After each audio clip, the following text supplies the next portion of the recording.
देखें इस किस्म की जो वाक़यात हैं, मैं फिर आपको कहता हूँ कि आप सोचनाक हैं और हम रिग्रेट करते हैं and we are apologetic and we are saying sorry, गलती हुई हमसे। नन्हे अहसन की मौत पर आईजी सिंध ने माफी मांग ली। ये नहीं होना चाहिए था, कलीम इमाम का एतराफ। कहते हैं कोशिश करेंगे कि ऐसे वाकयात दोबारा ना हों। कल के वाक़े पर पुलिस ने बेहिसी का मुजाहरा किया, फोर्स की तरबियत बेहतर बनाने के वादे। तो ये कि हाँ टीवी टिकट्स तक तो वो एक्शन हुआ, लेकिन जब आज मैंने पता है कि भाई वो एक्शन की मुझे कॉपी दो क्या किया है, तो आज की तारीख में एक खत दिया उन्होंने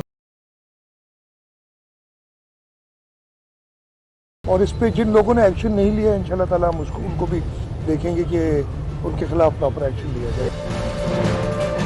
सजा मिलेगी, जो भी क्या उसको सजा मिलेगी और पुलिस को हम कहेंगे अगर उनको सजा नहीं देते तो जिन्होंने सजा देनी है उनको सजा मुआफी नहीं मिलेगी।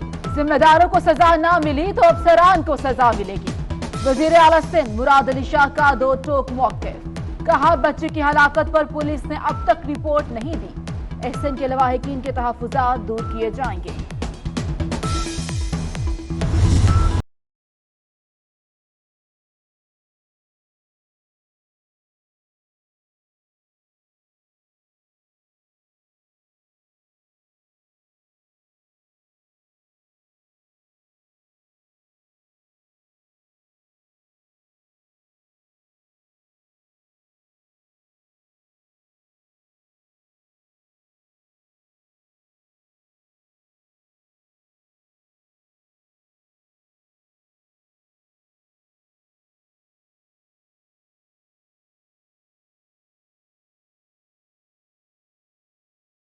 कराची में मुबैना पुलिस मुकाबले के दौरान जाँ बहक शीरखान एहसन आहो और सिस्कियों में सुपुर्द खाक। एहसन की हलाकत का मुकदमा दर्ज, पुलिस ने जबरदस्ती दस्तखत कराए। लवाहिकीन का मौक़िफ़, वालिद का इंसाफ देने का मुतालबा। अब किसको गोद में खिलाऊंगी, किसे पुकारूंगी, माँ की दुहाई।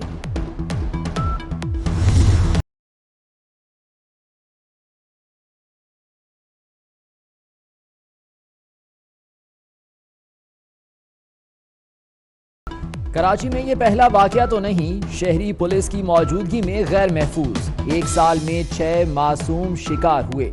डिफेंस की मासूम बची अमल और इंतजार अहमद गोलियों का निशाना बने। मकसूद अहमद की हलाकत और तालिबान निमरा की नागहानी मौत। तमाम वाकयात ने पुलिस की तरबियत का पोल खोल दिया।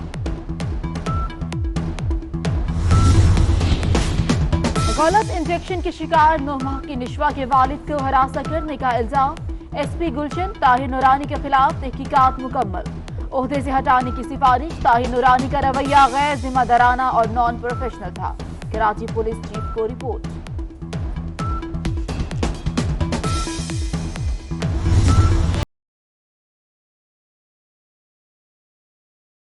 मैं बड़ा क्लियर हूं हम क्या करना चाहते हैं। कौम को सिर्फ एक चीज कहना चाहता हूं, कभी घबराना नहीं है आपने। ये मुश्किल वक्त एक कौम की जिंदगी में आते हैं, उस कौम को तकड़ा करने के लिए, मजबूत करने के लिए। 10 साल में आपने मुल्क का कर्जा 6 ट्रिलियन से 30 ट्रिलियन पे पहुंचा दिया है और आज तनकीद 7-8 महीने की पार्टी के ऊपर कर रहे हैं कि जी फेल हो गई। फेल तो उससे बड़ा फेलियर क्या होगा जब पहली 2008 में वो पीपल्स पार्टी आती है, 6000 अरब से 15000 अरब पे कर्जा ले जाते हैं और वो दूसरी पार्टी आती है वो 15000 से 30000 पे ले जाती है कर्जा। तो इससे बड़ा फेलियर क्या है? किस मुंह से वो हमें अभी से शुरू शोर मचाए हुए पहले दिन से। पाकिस्तानियों घबराना नहीं, विजन क्लियर है, जानता हूं क्या करना है। कप्तान ने महंगाई से परेशान कौम को फिर तसल्ली दे दी और मुखालिफिन पर गरजते बरसते रहे। कहा हुकूमत को 7 से 8 माह हुए और कहा जा रहा है कि नाकाम हो गए। पीपल्स पार्टी और नून लीग किस मुंह से शोर मचा रही है। नया पाकिस्तान हाउसिंग स्कीम का इफ्तिताह कर दिया। ये सिर्फ घर गिरा सकते हैं, बना नहीं सकते। 50 लाख घर सैयारों पर बनेंगे। अवाम दूरबीन से इनका मुशाहिदा करेंगे। मरियम औरंगजेब का कप्तान पर तंज। कहती हैं ये अवाम की उम्र भर की जमा पूंजी लूटने का मंसूबा है। अवाम जागते रहें, पाकिस्तान की तारीख का सबसे बड़ा फ्रॉड होने जा रहा है। 50 लाख घर बनाने का मिशन क्या मुमकिन हो पाएगा? रकम और साजो सामान कहां से आएगा? सालाना बुनियादों पर 10 लाख घर बनाने होंगे, जिसके लिए 2 करोड़ टन से ज्यादा सीमेंट दरकार। मुल्क की सीमेंट इंडस्ट्री की पैदावारी सलाहियत सिर्फ 82 lakh ton.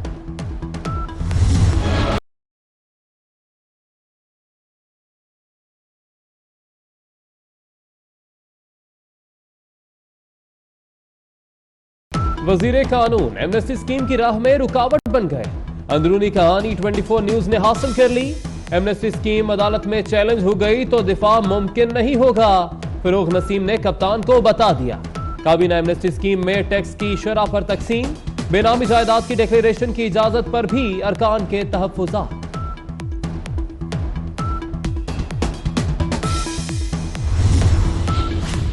Pakistan stock market में फिर मंदी, 100 इंडेक्स में 630 पॉइंट्स की कमी, सरमायाकारों के 144 अरब रुपए डूब गए।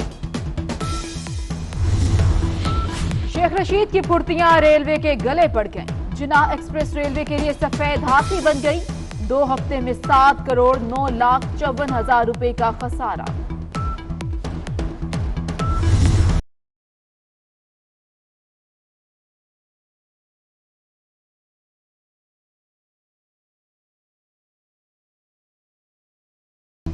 पंजाब में बारिशों से तबाही, राजनपुर समेत जनूबी पंजाब के नदी नालों में तुगयानी, हजारों एकड़ पर गंदम की फसल तबाह। आम और जामुन के बागात को सबसे ज्यादा नुकसान हुआ है। चमन में गाड़ियां सैलाबी रेले में बह गई। लाहौर में फिर मूसलाधार बारिश होती रही। सड़कें, गलियां और बाजार नदी नालों का मंजर पेश करते रहे। मरी में गुज़िश्ता रोज से बादलों की घन गरज। आज रात लाहौर, गुजरांवाला और सरगोधा डिवीजन में बारिश की पेशगोई। मालेकन, हजारा, मर्दान, कोहाट और पेशावर डिवीजन्स में भी बादल गरजेंगे। जुमेरात को मुल्क के बेशतर इलाकों में मौसम खुश्क रहेगा।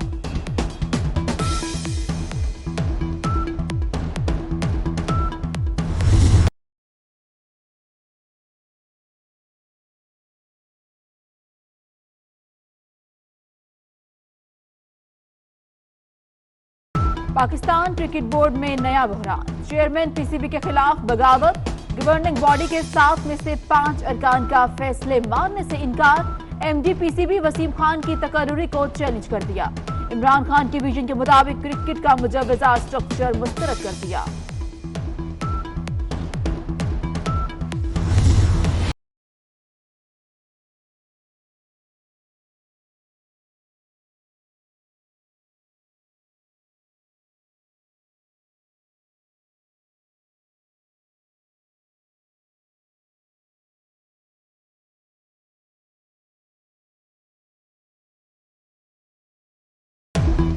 कप्तान की पुश्तपनाही हो तो और क्या चाहिए। चेयरमैन क्रिकेट बोर्ड एहसान मानी भी अड़ गए। गवर्निंग बॉडी के हाथों ब्लैकमेल होने से इनकार। बोले क्रिकेट में इस्लाहात रुकेंगी, ना ही फैसले तब्दील होंगे। कोई पीसीबी का इजलास हाईजैक नहीं कर सकता।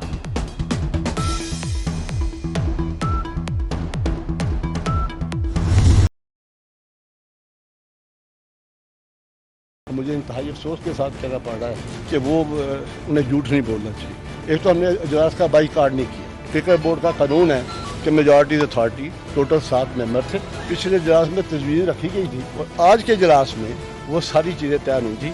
लेकिन जब हम सब ने पाकिस्तान क्रिकेट बोर्ड का आइन रिव्यू किया तो उसमें एमडी की कोई गुंजाइश नहीं। बाकी अरकान का एहसान मानी पर गलत बयानी का इल्जाम। पीसीबी के आइन में एमडी की कोई गुंजाइश नहीं। आइन के मुताबिक कदम उठाया, जाती नहीं। क्रिकेटर्स की लड़ाई लड़ रहे हैं। कोयटा में जवाबी प्रेस कॉन्फ्रेंस।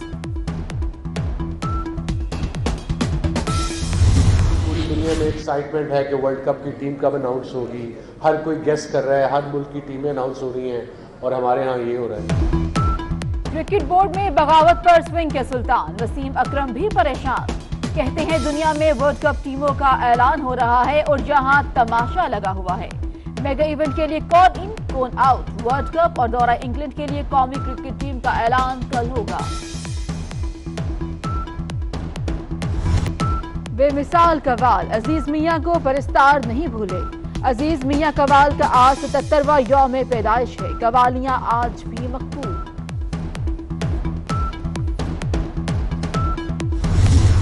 पुर्तगाल में फैशन वीक की रंगीनियां, मॉडल्स के रैंप पर जलवे। वियतनाम फैशन वीक में मॉडल रैंप पर गिर पड़ी।